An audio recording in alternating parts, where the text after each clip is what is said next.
consider mandating the COVID vaccine for all staff and all students. And I just wanted to make some comments on that. That the vaccine may be effective for some people, but it is not effective for everyone. It may be safe for some people, but it may not be safe for everyone. And the vaccine certainly is not supported by everyone. I do care for the health and safety of the other people. I wear my mask around large crowds, and I do social distance. But let me decide what is safe for me. Let me decide what I want to do. My body, my choice. That's all I have to say. Thank you very much. Please withhold applause. The next delegation is Josh Hardy, and he is here on Zoom. Thank you very much. Can the board hear me okay? Yes, sir. Yes, sir. Thank you very much. At the last meeting that the board had and voted, this board voted 4-1 not to impose a mask mandate in our schools. Since that time, the COVID-19 virus has exploded across our state. We are in the red, and we have been in the red in this county for virtually the entire school year. Students are getting sick. Administrators and teachers are getting sick. People are going to the hospital. People are being life-flighted from our hospital because we can't serve them. We are in a public health crisis. 53 of the 55 counties in this state, the boards of education have put in a mask mandate. We look foolish, and we are playing with fire, and we are endangering everybody who comes into contact with people in our schools. There is zero reason not to put in a mask mandate, at least while we're in the red and orange, to protect people. You owe this to your constituents. And to those of you who believe that whatever the popular vote is what you should do, don't be fooled. The mob is oftentimes wrong. The mob is oftentimes misinformed. Protect us, protect our kids, do the right thing and put a mask mandate in. Please. Thank you. Lori Wayne.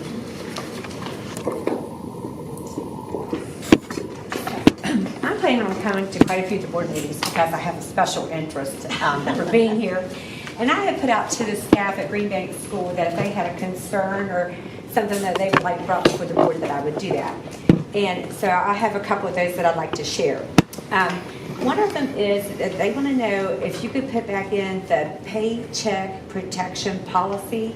They don't know if this is up to this board or who governs that, but whenever staff is either getting quarantined or sick and they have to use their personal days, it's really taking a toll on the days that they have accumulated.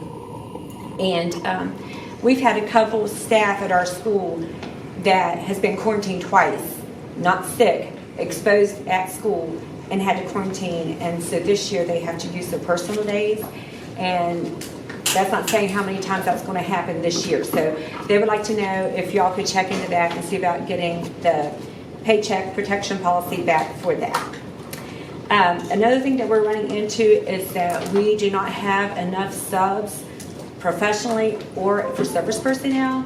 And the people that are on the list are either working at another school or can't come or they're quarantined or something like that. And they wanted to know if we could pursue hiring more professional staff and service personnel, the secretaries, cooks, aides, custodians. I don't know about the bus drivers, but Shannon and I are both secretaries. She's secretary cook, and we've both been cooking a couple of days just so the kids could eat because we just do not have enough coverage and enough staff. And we don't mind pitching in and help, but yeah, it's hard to know how to feed 200 and some people when you don't do it every day. And then another concern was that instead of getting COVID tested if you've been quarantined, If you can have a lab result or proof that you had the antibodies because you've had COVID and you are building, you have your own antibodies to the virus, they want to know if you can present that and not have to quarantine and continue working.